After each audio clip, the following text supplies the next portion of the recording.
You wrote a novel in 14 days. It probably sucks. Well, duh. That's the point. Welcome to Not Safe for Words. I'm your host, Crystal L. Kirkham, multi-genre author, editor, and cover designer. I'm here to give you insight into the world of publishing and to help you avoid the mistakes that others have made. So stick around. You're in for one hell of a ride where I don't curb the curses. And with that introduction, you're probably wondering why the fuck anybody would ever want to fast draft a novel. So I'm going to talk about this technique that not everybody uses and not everybody's aware of.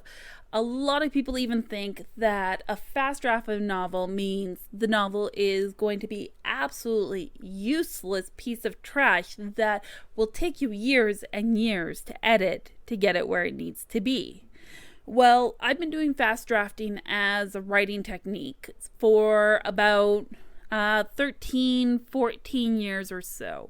So as we get into this episode, do keep in mind that a lot of this comes from my own experience and from talking to other writers who do fast drafting as a technique. I am by no means what I would call an expert on this topic, but it's also not something that everybody really puts a lot of thought into unless it's something that they enjoy doing.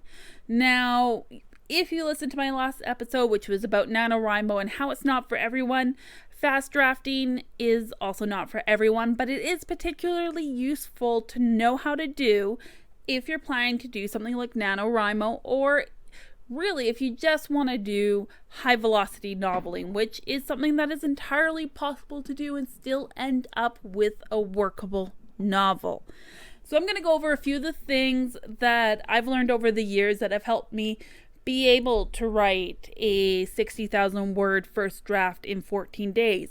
Yes, I will be honest with you. Those first drafts will probably suck. But, and this is the big but, if you know how to craft a story, it doesn't take near as much editing as you think it will, or as the naysayers say it will.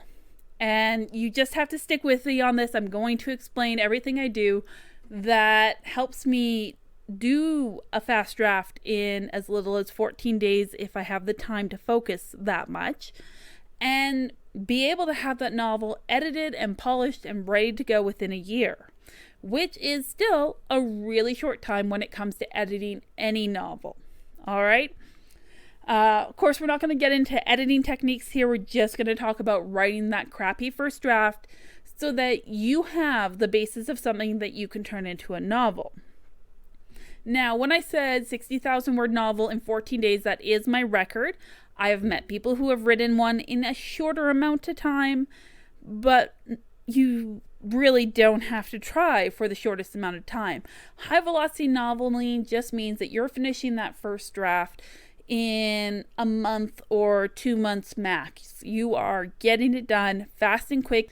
Okay, so whether or not you're interested in fast drafting, there are going to be techniques in here that might help other styles of writers really get past some of the sticky parts in their novels where they can come back to it later and fill in a lot of the details that they had to skip over, because that's one of the things I do, and that's your very first tip when it comes to fast drafting, is don't get stuck in the details.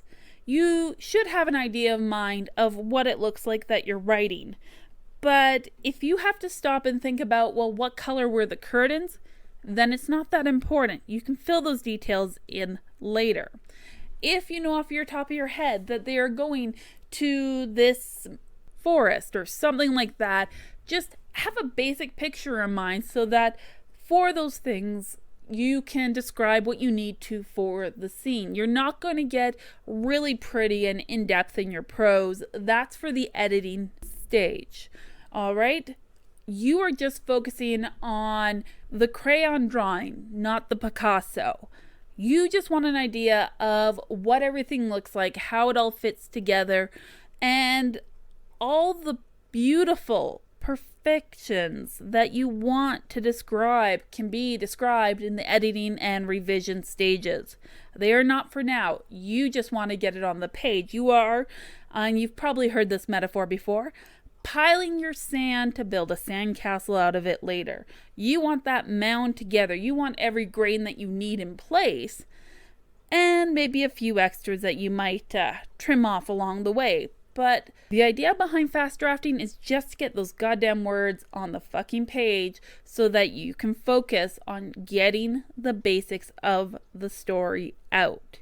And that's probably the biggest tip I can ever give you, especially if you're stuck in a scene and you don't know how to describe things for a novel. Don't recommend this for short stories. Is give it a bare bones description, or just go, they're in a green room with furniture, if you have to, in little brackets. So you can come back and describe this room later if you need to. And sometimes you're going to find after you've written the entire novel that you might not have to put in as much detail as you thought you were going to. All right. Now, of course, I did mention earlier, knowing how a story flows, how the arc is put together and the character arcs fit into all of that is something you can learn. And if you are one of those people that storytelling comes naturally to, and most of your stories form a really good arc and the character arcs are normally fulfilled, then this isn't something you're going to have to focus on. But it's really, really hard to do fast drafting if you don't have a natural inclination towards storytelling, or if you haven't studied enough different types of stories to just have it in the back of your brain of, this is how a story works together, this is how a structure is, without having to think hard about a structure. So fast drafting, if you really struggle with story structure, you're gonna find that your story might fall flat doing fast drafting. Now, when we talk about your novel sucking, it is going to probably suck. It won't be a bad story necessarily, but it won't be a beautiful story, because the benefit of high velocity writing and getting it all down in a very short time period is that you are far less likely to end up with major plot holes because you forgot something. And this is something that can work for both outliners and pantsers when it comes to writing, because no matter what, if you have to slow down and look back at details, it really does slow down the writing. But if you've been writing consistently, steadily, and really at a large, fast manner, you are gonna likely have the details you need already in your head, because this story has been your focus so completely for the last few weeks that it's hard to just all of a sudden forget the important details, which, you know what? Sometimes we do. Not everybody has a perfect memory. So if you're somebody who really easily forgets details, maybe do make a few notes as you go along so that you don't have to go back into your novel and reread important things to keep yourself going, or to keep things at least moderately consistent. Although there are a lot of things you can change for consistency later on, I do recommend trying to keep in mind the important details as you write.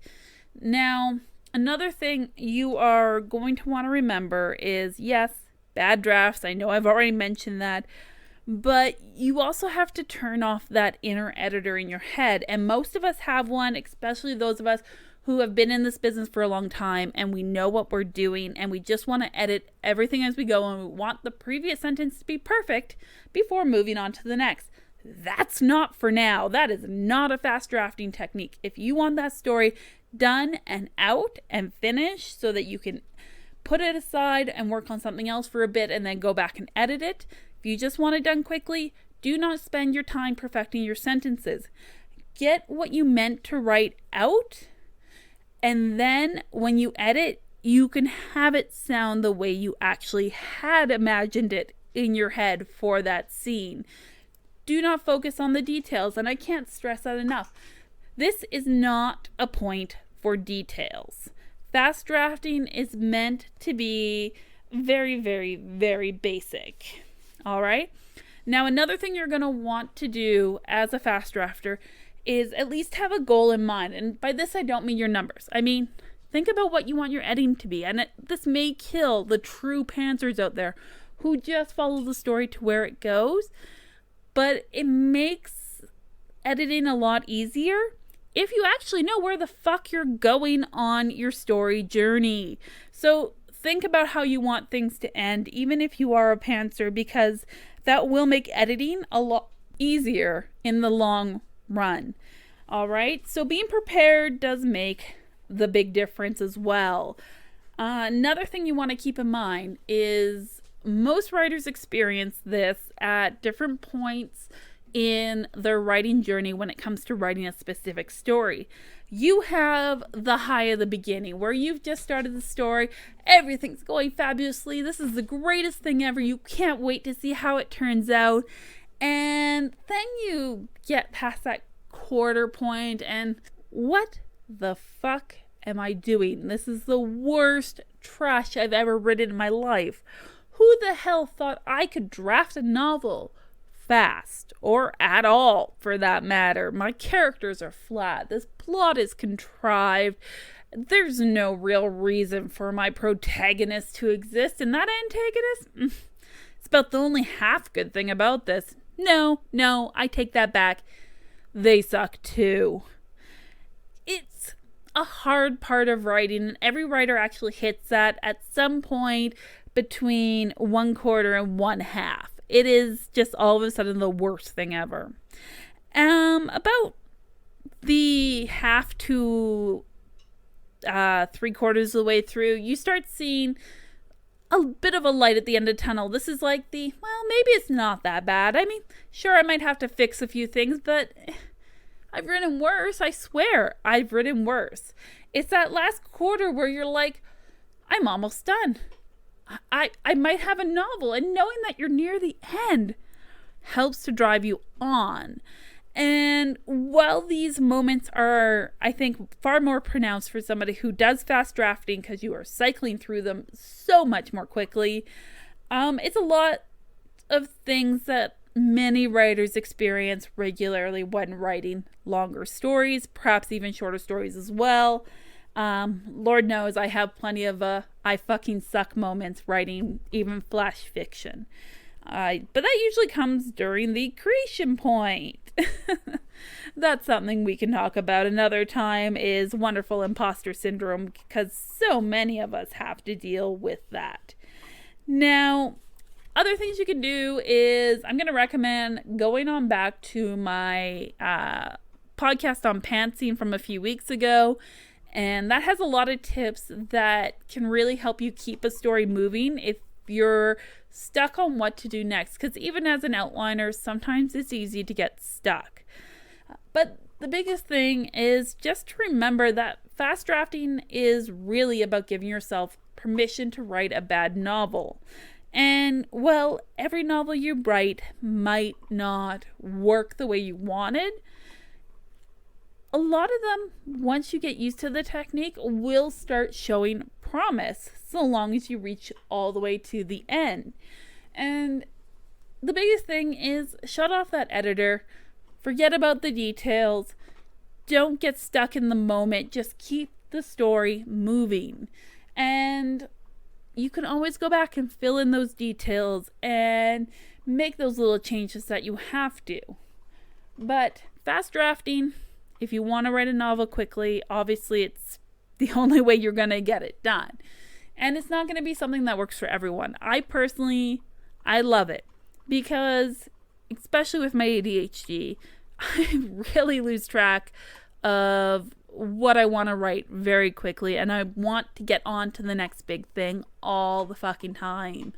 And you might not feel the same way, but that's kind of where I stand. So I hope you found something here useful. I hope maybe you might give fast drafting a try, or if you've tried it before and it hasn't worked, maybe the advice here will give you an idea of how to make it work for you. I mean, don't be afraid to outline. Don't be afraid to have things prepared before going into a fast draft. Sometimes preparation is key for getting it done, and for some of us, just winging it is going to work better. But as always, do what works best for you, and happy writing. This has been another episode of Not Safe for Words. I hope you found some useful advice here today. If so, don't forget to hit that subscribe button so you can join me next time for more publishing and writing insights. Thanks for listening.